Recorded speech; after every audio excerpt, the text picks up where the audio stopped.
Hello, good morning, beautiful souls. How are you? Welcome to the Art of the Oracle and today's daily reading.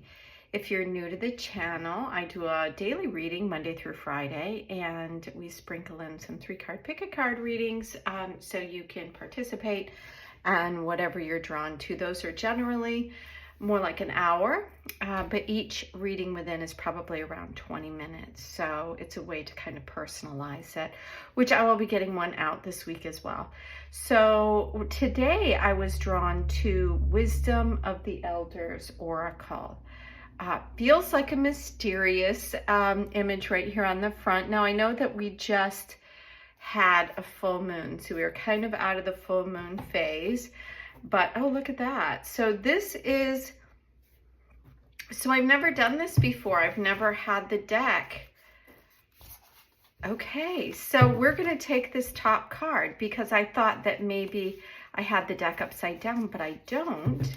What I do have is the Sacred Journey. It's interesting because I saw a really beautiful, like big fat caterpillar today, and yeah, he kind of looked like that, but he wasn't the same color. But anyway, so I think that when the card was revealed, that was the first thing that I noticed, is the caterpillar. And in the Sacred Journey, 2 and 9 is 11, a very sacred number, telling us that the journey is divinely guided. And of course, all sacred journeys are divinely guided, but this is our journey of transformation. And it's asking you what stage you're in. And before I went live, I usually sit a little bit in meditation. And today I asked, was there anything that I needed to know? And the words that I heard were begin again. And in this stage is the very beginning, because at this stage we have kind of filled ourselves up, then we go into the cocoon for the transformative process to totally dissolve or integrate everything that we are meant to be, and then we transform. And so that's what I heard, begin again. So there's some aspect of this transformation for all of us to look at. And it's asking us this week to look at something with new, fresh eyes. And I'm going to go to the cards and see what else. That's a very powerful card, I'm feeling like, in a way that I've never felt before. So we're going to take this one as well, and this is 10, so we're 11 and 10, all my relations and interconnectedness. So what I feel like this is asking us to do is to take a look at everything that we've experienced and all the lives that we have touched, and who it is that, it doesn't have to be our family relationship, but it's relations that have made an impact in our life, negative or positive. But it's generally asking us, what are the sacred connections that we have made here on this transformative journey? What is it that I think it's very interesting, because I'm also getting that this week could be an opportunity for some sort of sacred connection, or seeing someone that you haven't seen in a long time, somebody that you really had a deep connection with, and this connection coming back into play. This looks like the eagle and the bear. There's a lot of beautiful symbolism around this sacred union, really is what it is. So if you're single, I think there's an opportunity for you to begin again, and possibly in a connection, a relationship. If you are already in a relationship, I was married for a very long time, and I wish I would have began again in my relationship instead of starting over again. So I think that you can also begin again in the relationships that you're in, to see things in a new way, to have more love, to open up. I'm going to go to the guidebook and see what this is. It says the complex and balanced interaction that exists among relationship reminds us of harmony with oneness. And it encourages us to look at life as a whole with unconditional love. Yeah, that's exactly what I'm feeling. In all 7 directions, east, south, west, north, grandfather, son, and creator, Mother Earth, and our individual heart sacred fire, we give thanks and we coexist in the circle of life symbiotically by co-creating our destinies.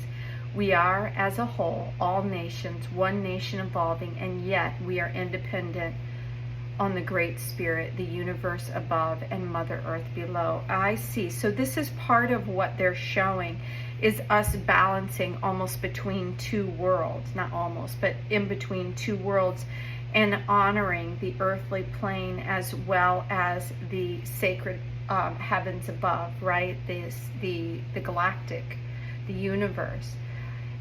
It says if we've drawn this card, you may notice an increase in signs and synchronicities that reinforce the interconnectedness of all things. Co-create your life in a positive way and envision a peaceful world for everyone. Take this time to help others because we are all brothers and sisters. Yeah, so that really, it expands upon this first card and what I was hearing, begin again. I think it's asking us to really look at all the relationships that we currently have or have had in the past, and how each one of those relationships has connected or brought us to the next level. I think that there is one more card. I think this is a really, really beautiful reading that we have here. And you can look at, okay, there we go. This is lovely because I know I've got this transformation card, but I don't think that I've got, oh, this is really interesting. So I've never got this fall card, which is stability. And these numbers mean something very unique to me. And I'm very surprised by this, that it's coming out this way. So card number 23 is telling us something about the fall and stability. And so it is possible that as we begin this new journey of transformation, that we will see, either meet our sacred partner, either now or in the fall. But there is something on this path, and this is, I've never noticed it before, and I know it's on this, but this is the journey that I see that it's coming from darkness into this, you know, like fall, which is full of fire, like reds and yellows and orange. And so it almost feels like it's the solar plexus chakra, and inviting us to really tap into what where our passion is. But the card itself says stability, and it says that if we've drawn this card, it says there's a transition that takes place, and that's exactly what I was feeling, like from this darkness to this sacred connection. And I really am feeling like this could be, you know, also some sort of great relationship that happens in work or in business or in family, maybe reconnects again. Or so, you know, take what resonates, and it's going to fit differently in each person's life. But this card says there's a transition that takes place. In the summer months, we have to focus on the physical world, and now that focus is being redirected towards our inner selves. So as we are, you know, as we move into the fall and head into winter, that's when we really have time to focus more on ourselves, because everything is changing. And so It's also asking us to be aware of our intuitive side, our emotional side, where our heart is. And I feel like this new journey that is coming forward, either this week or as we go into August, it's feeling like, you know, August feels more like fall, even though it's a very hot summer month, but it's feeling like we're heading into a really interesting time, a really interesting journey as we're moving forward. And I love the heron. And the heron card in some of the other books, it's a sacred water bird, and it is about knowing oneself. So when the heron card comes out in the medicine cards, the animal medicine cards, it asks you to look at your emotional side and who you are, asks you to be true to you. So there might be aspects of your life that have become unbalanced, and like the heron, he can stand on one foot and stay in balance. It's kind of asking you to be aware of your emotional side, your physical side, and that we can overcome things and go into the winter months if we are more balanced. So it's asking you to be aware of that.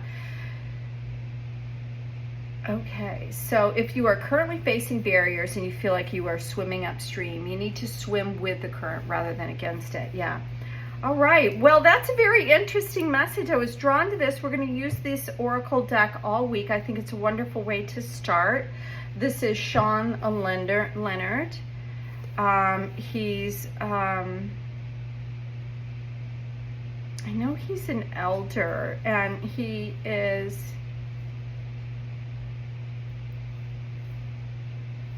I wanted to see what Indian nation that he was part of, but it doesn't say on this book. So I'll look that up, and we'll find out for the rest of the week, so I know exactly a little bit more information about him. So I hope you enjoyed the reading today. Until tomorrow, I hope you have an amazing day. Bye now.